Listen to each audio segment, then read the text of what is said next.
Chapter 10. Chase. At night they piled up the bricks. Some crumbled, for the scant sunlight had not been sufficient to bake them properly. But on the whole they were surprisingly sturdy. Bink listened carefully for the guards, waiting until they took what they called a break. Then he stepped to the top of the brick pile, braced his hands against the edge of the grate, and shoved. As his muscles tightened, he suddenly realized that this was Fanchon's real reason for demanding the privacy curtain of the privy. It had not been to hide her unsightly anatomy, but to hide the bricks, so they would be preserved for this moment, this effort to escape. And he'd never caught on. The revelation gave him strength. He shoved hard, and the grate rose with surprising ease. Fanchon scrambled up beside him and jammed the privy pot under the lifted edge. Ugh! Maybe some year someone would develop a pot that smelled of roses. But it did the job. It supported the grate as he eased off. Now there was room to scramble out. Bink gave her a boost, then hauled himself up. No guards saw them. They were free. The elixir is on that ship, Fanchon whispered, pointing into the darkness. How do you know that? Bink asked. We passed it on our way to the transformation. It's the only thing that would be guarded so carefully, and you could see the catapult aboard it. She had certainly kept her eyes open. Ugly she might be, but she was smart. He hadn't thought to survey the premises with such an analytic eye. Now getting that elixir will be a problem, she continued. I think we'd better take the whole ship. Can you sail? I've never been on anything bigger than a rowboat in my life, except maybe Iris's yacht. And that wasn't real. I'd probably get seasick. Me too, she agreed. We're landlubbers, so they'll never look for us there. Come on. Well, it was better than being changed into a cockatrice. They crept down to the beach and entered the water. Bink looked back nervously and saw a light moving toward the pit. Hurry, he whispered. We forgot to put the gate back down. They'll know we're gone right away. At least they were both reasonably good swimmers. They shed their clothing. What had happened to it during the transformations? Again, no explaining the details of magic. And stroked silently for the sailboat moored a quarter-mile out. Bink was alarmed by the dark depths of the water beneath him. What type of monsters dwelled in mundane seas? The water was not cold, and the exertion of swimming helped warm him. But gradually, Bink tired and felt chilled. Fanchon suffered similarly. The ship had not seemed far, viewed from land, but that had been walking distance. Swimming distance was quite another matter. Then the hue and cry commenced back at the prison pit. Lights flared everywhere, moving around like fireflies, but setting no fires. Bink had an infusion of new strength. We've got to get there fast, he gasped. Fanchon didn't answer. She was too busy swimming. The swim was interminable. It drained strength from Bink, making him become more pessimistic. But at least they came up to the ship. A sailor was standing on deck, a silhouette in the light of the moon, peering at the shore. Fanchon drew close to Bink. You go other side, she gasped. I distract. She had guts. The sailor might put an arrow in her. but Bink stroked laboriously around the keel, moving to the far side. The ship was about 40 feet long, large by Xanth standards. But if any part of what Trent had said about Mundania was true, there were much larger ships there. He reached up and put his fingers on the edge of the hull. He tried to think of the name of this portion of a ship's anatomy, but could not. He hoped there weren't other sailors watching. He had to haul himself up slowly over the gunwale, that was the name, so as not to rock the boat. Now Fanchon, with superlative timing, made a clamor, as of someone drowning. The sailors went to the rail, 4 of them in all, and Bink heaved himself up as silently as he could. He scraped, for his muscles felt leaden, unresponsive. His wet body slapped against the deck, and the ship tilted back a little bit under his weight. But the sailors stood riveted to the other side, watching the show. Bink got to his feet and slunk up to the mast. The sails were furled, so that it offered scant concealment. They would see him when they returned with their lamps. Well, he would have to act first. He felt ill-equipped to indulge in combat, his arms and feet cold and heavy, but it was necessary. He walked silently up behind the 4, his heart pounding. They were leaning over the rail, trying to see Fanchon, who was still making a considerable commotion. Bink put his left hand against the back of the nearest sailor and caught the man's trouser with his right hand. Then he heaved, hard and suddenly, and the sailor went up and over with a cry of alarm. Bink swung immediately to the next, grabbing and shoving. The man had started to turn toward his companion's exclamation, but too late. Bink heaved, and the sailor went over, almost over. One hand caught the rail. The sailor clung, twisting around to face inward. Bink knocked at his fingers and finally pried him loose, and the man dropped into the water. But the loss of time and momentum had been critical. Now the other 2 were upon Bink. One wrapped an arm around Bink's shoulder, trying to choke him, while the other hovered behind. What had Crombie said to do in a situation like this? Bink concentrated and remembered. He grabbed the man, bent his knees, leaned forward, and heaved. It worked beautifully. The sailor sailed over Bink's shoulder and crashed on his back on the deck. But the last one was stepping in, fists swinging. He'd caught Bink on the side of the head with glancing but numbing force. Bink fell to the deck himself, and the man dove on top of him. To make things worse, Bink saw one of the others climbing back aboard. He put up his feet to hold off his opponent, but this was only partially effective. The burly sailor was pushing him down, pinning him, and the other was about to join in. The standing figure lifted a foot. Bink could not even flinch. His arms were tangled, his body held down. The foot swung and struck the head of Bink's antagonist. The man rolled off Bink with a groan. It was not fun being kicked in the head, but how had the kicker missed the proper target at such close range? The lamps had all gone into the water along with their owners. Maybe in the dark, a mistake. "Help me get him over the edge," Fanchon said. "We got to secure this ship." And he had mistaken her for a sailor, though she was naked. We'll blame the inadequate light again. Moonlight was pretty, but in a situation like this, the remaining 2 sailors were already rising over the gunwale. Acting on a common impulse, Bink grabbed his erstwhile opponent's shoulders, and Fanchon grabbed his feet. 1, 2, 3, heave!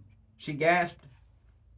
They heaved almost together. The man swung up and into his two companions. All three went over the edge to splash in the sea. Bink hoped they were all lively enough to swim.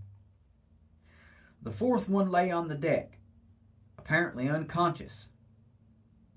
"Pull up the anchor," Fanchon ordered. "I'll get a pole." She ran to the ship's cabin, a lean figure in the moonlight. Bink found the anchor chain and hauled it in.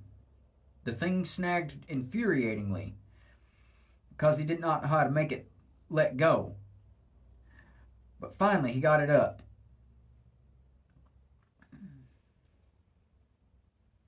"What did you do to this guy?" Fanchon demanded,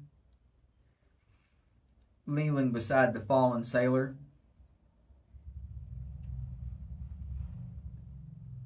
"I threw him. Crombie showed me how." "Crombie? I don't remember." "A soldier I met in Xanth. We got caught in a hailstorm, and I was going back after Dee, but, well, it's complicated." "Oh, yes, you did mention the soldier." She paused. "Dee? You went after her? Why?" "She'd run out into the storm and, well, I liked her." Then, to cover up what might have been taken as a slight to his present company, who had shown extreme sensitivity about such things before, he said, "What happened to the other sailors? Did they drown?" "I showed them this," she said, pointing to a wicked-looking boat hook. "They swam for shore instead." "We better get moving, if we can figure out the sail." "No. The current is carrying us out. Wind's the wrong way. We just mess it up. Trying to handle the sails when we don't know what we're doing." Bink looked across at the other ship. Lights were on it. "Those sailors didn't swim ashore," he said. "They went next door. They'll be coming after us, under sail." "They can't," she said. "I told you, the wind." But now it was unmistakable. The other sail was being spread. They were using the wind.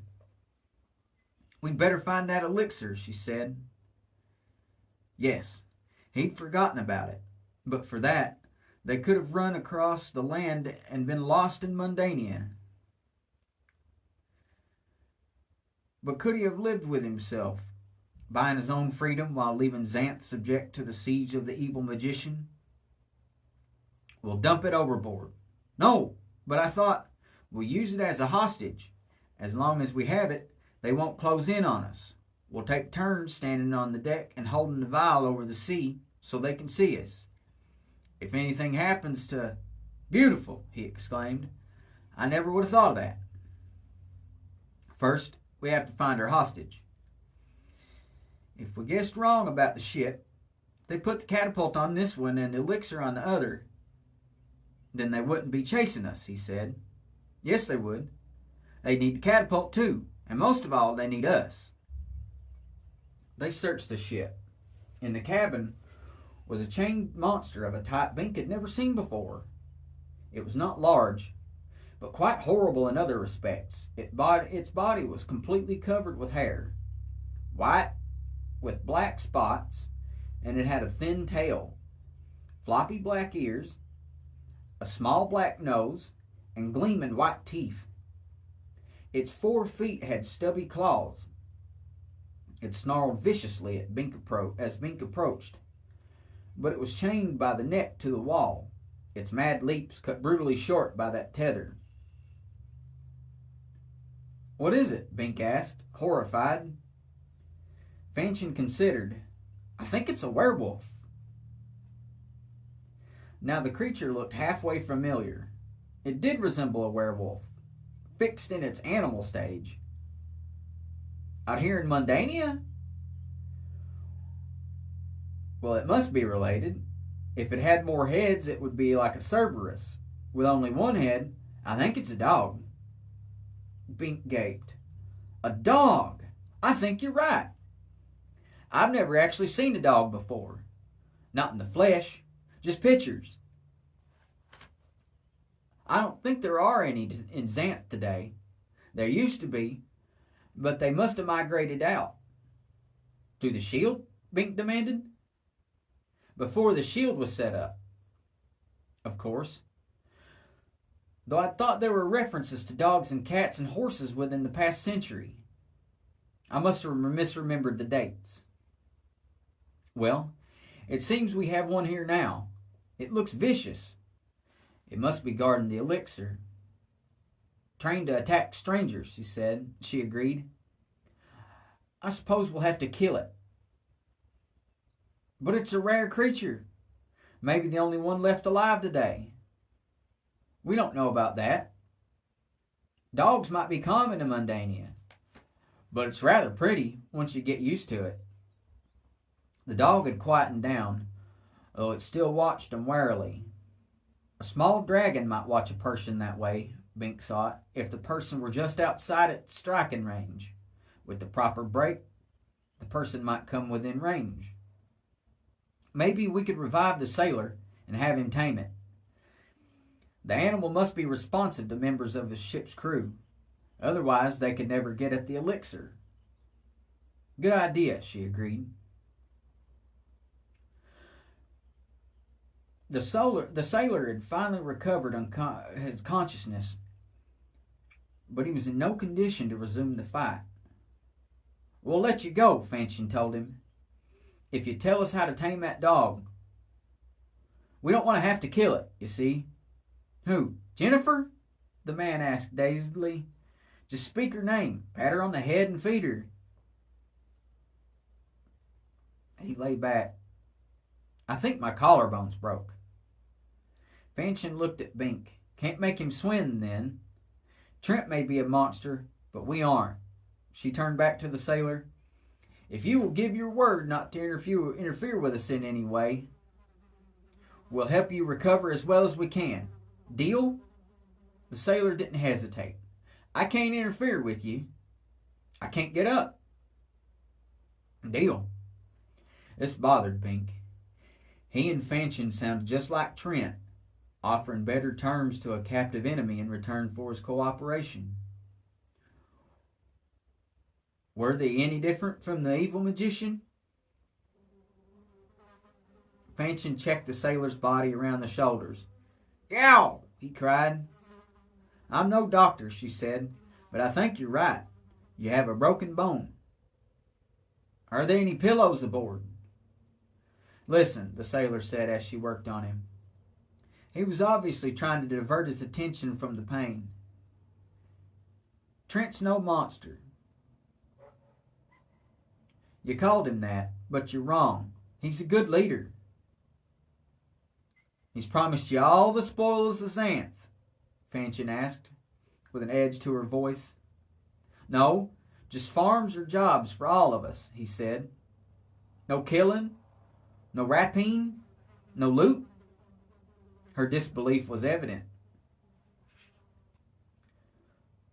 None of that. This ain't the old days, you know. We just protect him and keep order in the territory we occupy, and he'll give us small land grants where nobody's settled yet.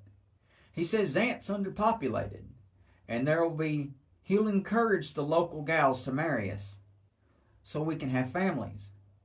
If there aren't enough, he'll bring in gals from the real world, and meanwhile, he'll transform some smart animals into gals. I thought that was a joke, but after what I hear about those cocks, he grimaced. I mean those basques. He shook his head and grimaced again in pain. Keep your head still, Fanchon told him, too late. It's true about the cockatrice and basilisk. We were them. But animal brides... Oh, it wouldn't be so bad, miss. Just temporary. Until real gals arrived. If she looks like a gal and feels like a gal, I wouldn't blame her for being a bitch before. I mean, some gals are bitches. What's a bitch? Bink asked. A bitch? You don't know that? The sailor grimaced again. Either he was in considerable pain or it was a natural expression. A female dog, like Jennifer. Hell, if Jennifer had human form, enough. Fanchon muttered. Well, anyway, we'll get homesteads and settle in, and our kids will be magic. I tell you, it's that last that recruited me. I don't believe in magic, understand, or I didn't then. But I remember the fairy tales from when I was a little tyke about the princess and the frog and the mountain of glass and the 3 wishes. Well, look, I was a metal worker for a crooked shop. Know what I mean? And I really wanted out of the rat race. Bink shook his head silently. He understood only part of what the sailor was saying. But it did not make Mundania look very good. Stores that were built off balance? Crooked? Rats that raced? Bink would want to get out of that culture too. A chance to have a decent life in the country, the sailor continued. And there was no question about his dedication to his vision. Owning my own land, making good things grow, you know? And my kids knowing magic. Real magic. I guess I still only really believe that part. I still don't really believe that part. But even if it's a lie, you know, it's sure nice to think about. But to invade a foreign land, to take what doesn't belong to you, Fanchon said. She broke off, evidently certain that it was pointless to debate that sort of thing with a sailor. He'll betray you the moment he doesn't need you. He's an evil magician, exiled from Xanth. You mean he really can do magic? The man asked with happy disbelief.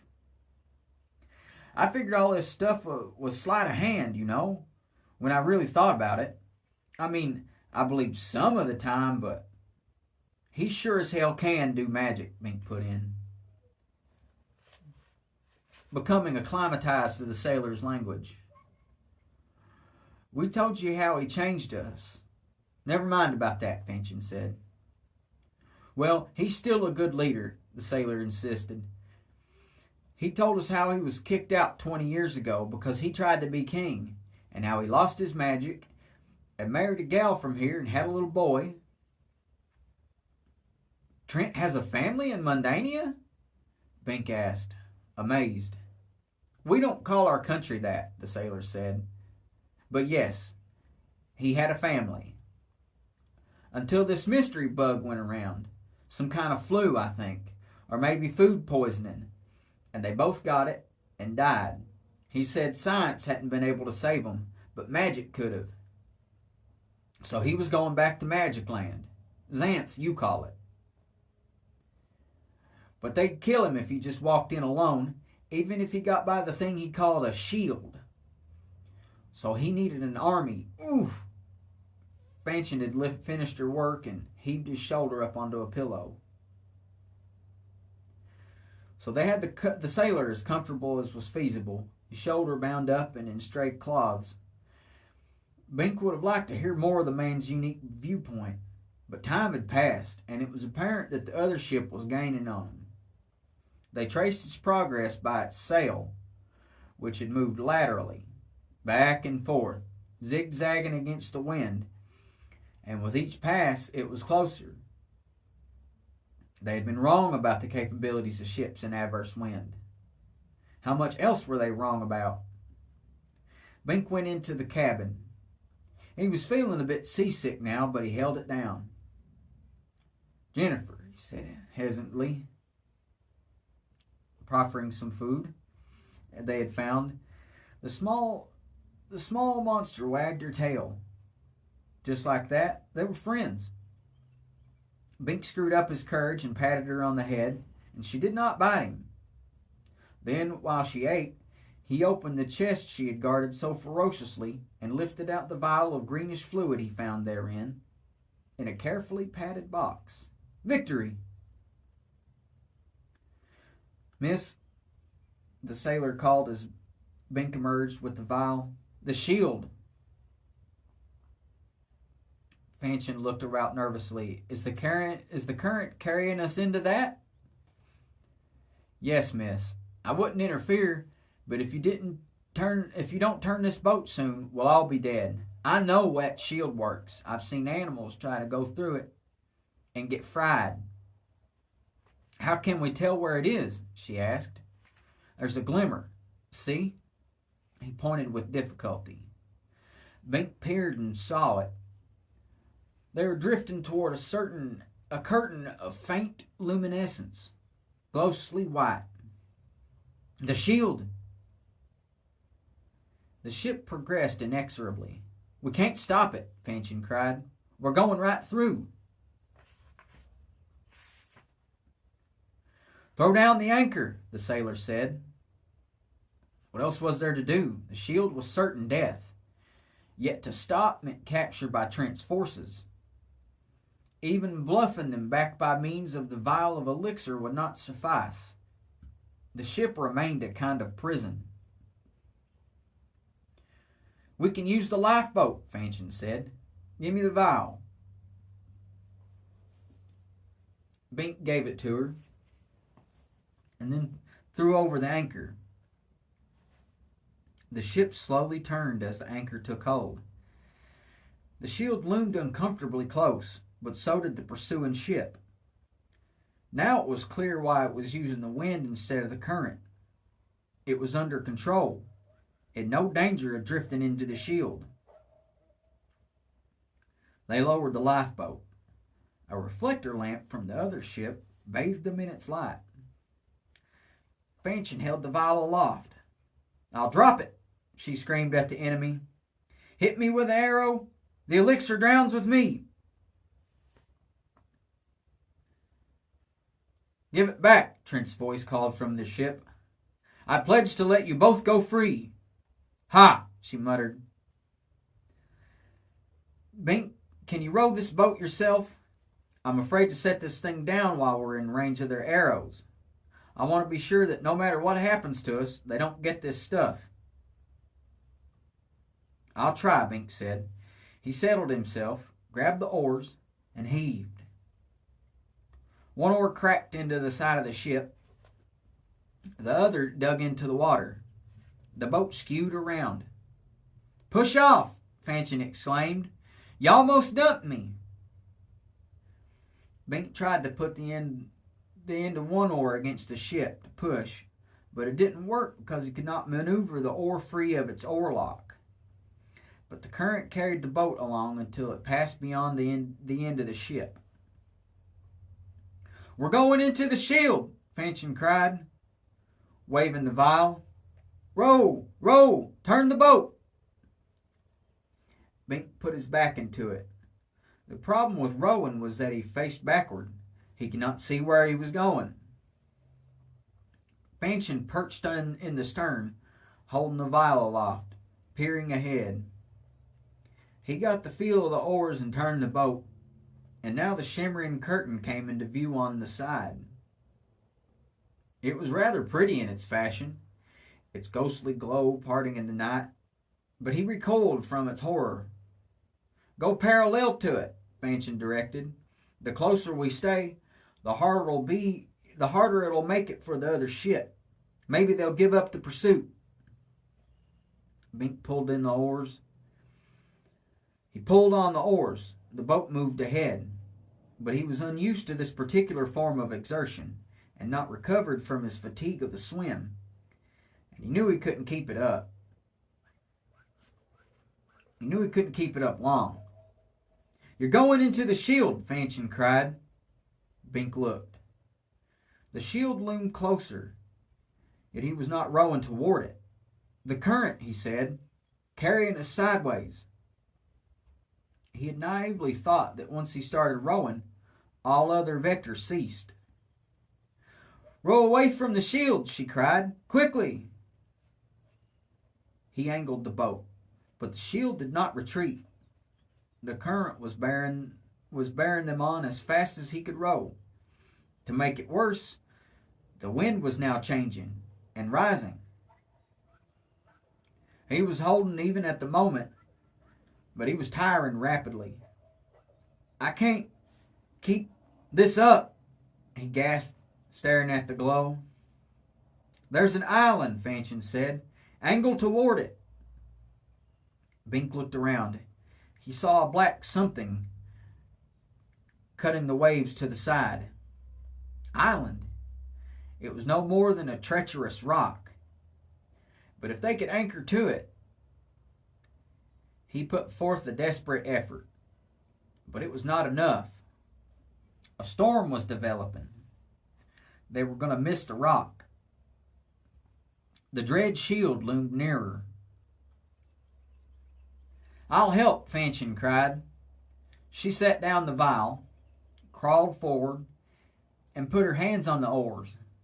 Opposite his hands, she pushed, synchronizing her efforts with his. It helped, but Bink, fatigued, was distracted, and the erratic moonlight, blotted out intermittently by the thickening, fast-moving clouds above, her naked body lost some of its shapelessness and assumed the suggestion of more feminine contours. Shadow and imagination could make her halfway attractive, and that embarrassed him, because he had no right to think of such things. Fanchon could be a good companion, if only. The boat smashed into the rock. It tilted, rock or craft both. "Get hold! Get hold!" Fanchon cried as the water surged over the side. Bink reached out and tried to hang on to the stone. It was both abrasive and slippery. A wave broke over him, filling his mouth with its salty spume. Now it was black. The clouds had completed their engulfment of the moon. "The elixir!" Fanchon cried. "I left it in the—" She dived for the flooded stern of the boat. Bink, still choking on seawater, could not yell at her. He clung to the rock with his hands, his fingers finding purchase in a crevice, anchoring the boat with his hooked knees.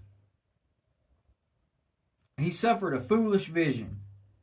If a giant drowning in the ocean grabbed onto the land of Xanth for support, his fingers would catch in the chasm, the gap. Maybe that was the purpose of the gap. Did the tiny inhabitants of this isolated rock resent the crevice that Bink's giant fingers had found?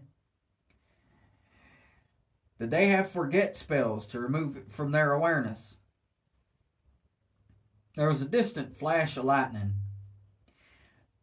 Bink saw the somber mass of ragged stone.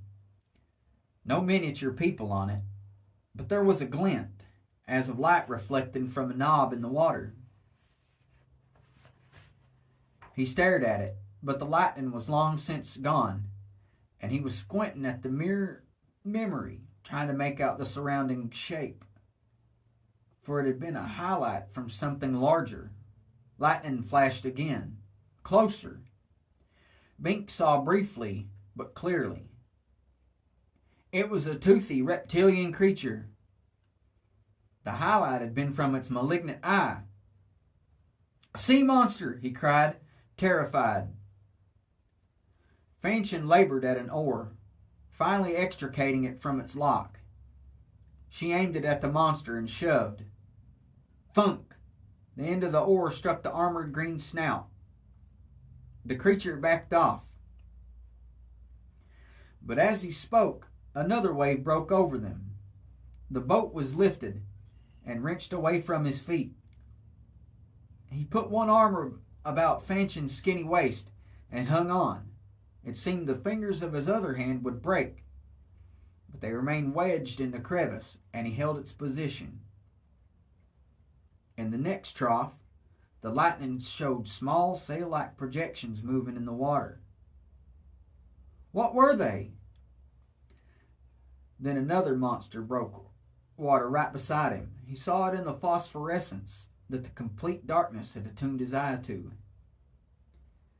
It seemed to have a single broad eye across its face, and a round, truncated snout. Huge wattles were at the sides. Bink was transfixed by terror, though he knew that most of the details were really from his imagination. He could only stare at the thing as the lightning permitted, and the lightning confirmed his imagination. It was a hideous monster.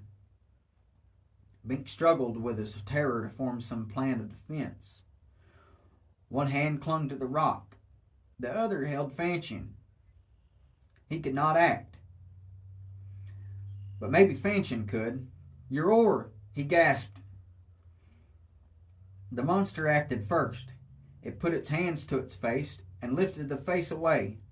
Underneath was the face of evil magician Trent.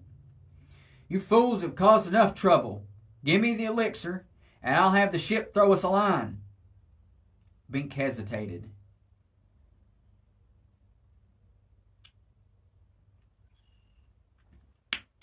I guess this is what Pierce is trying to describe here is Trent is wearing some sort of scuba mask or something. I think he's got goggles on or something. He's being pretty weird about this. But anyway,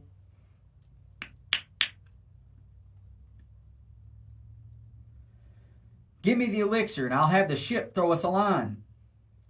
Bink hesitated. He was bone weary and cold, and knew he could not hold out much longer against the storm and current. It was death to stay here. "There's a crocodile sniffing around," Trent continued, "and several sharks. Those are just as deadly as the mythical monsters you are familiar with. I have repellent, but the current is carrying it away as rapidly as it diffuses into the water, so it's not much help. On top of that, sometimes whirlpools develop around these rocks, especially during storms. We need help now, and I alone can summon it. Give me that vial." "Never!" Fanchon cried. She dived into the black waves. Trent snapped the mask back over his face and dived after her. As he moved, Bink saw that the magician was naked except his long sword strapped to a harness. Bink dived after him, not even thinking of what he was doing. They met in a tangle underwater. In the dark and bubbly swirl, there was nothing but mutual mischief.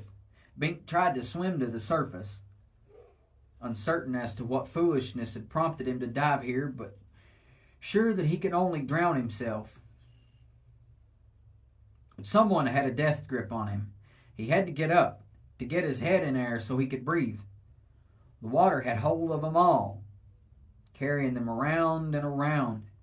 It was the whirlpool, an inanimate funnel monster. It sucked them down, spinning into the depth of its maw.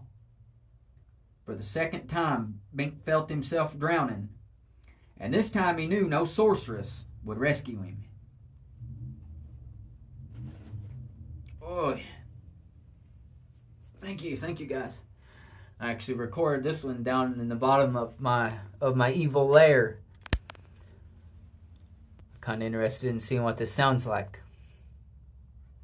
A little bit shorter of episode today. Anyway, thank you for listening if you listened.